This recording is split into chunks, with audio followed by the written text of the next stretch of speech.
শুক্রবার মানেই special খানাদানা।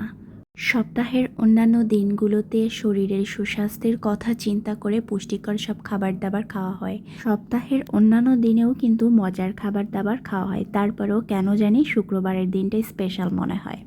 Hello everyone, আসসালামু আলাইকুম। কেমন আছেন সবাই? আমি তো বেশ ভালো আছি। আপু আজকে মজার খাবার দাবার রান্না করেছেন দেখেই মনটা ভরে গিয়েছে।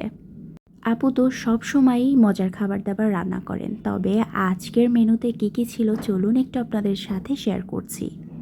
আজকের লাঞ্চের মেনুতে ছিল বেশি করে পেঁয়াজ বেরেস্তা দিয়ে 2 রকমের মাছ ভাজি, সাথে ছিল শুকনো মরিচ। সাদা ভাতের সাথে পেঁয়াজ বেরেস্তা মেখে আর এই রকম শুকনো মরিচে কামড় দিয়ে যদি মাছ ভাজা দিয়ে খাওয়া হয়, উফ কী যে দারুণ লাগে! আমার তো অনেক মজা লাগে। মাছ ভাজি আমার তো মনে হয় সকলেরই অনেক বেশি পছন্দের। আমার তো সবসময় মাছ ভাজি খেতে অনেক ভালো লাগে।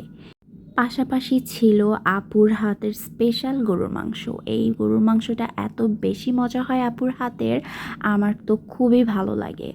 আর দেখা যাচ্ছে যে মাছ ভাজিটা দেই মনে হয় আমার পুরো ভাতটা খাওয়া হয়ে যাবে। কিন্তু এই যে আপু নাছোড়বান্দা, গরুর মাংস দিয়ে যদি আমি না খাই, আপু তো আমাকে খাওয়া ছেড়ে উঠতেই দেবে না। এই যে দেখেন প্লেটে এক গাদা গরুর মাংস দিয়ে দিয়েছে, তবে খেয়ে দেখি গরুর মাংসটা কিন্তু অনেক বেশি মজা হয়েছে। তো আজকের লাঞ্চে আপু কী কী আয়োজন করেছিলেন সবই আপনাদের সাথে একটু শর্টকাটে শেয়ার করে দিলাম।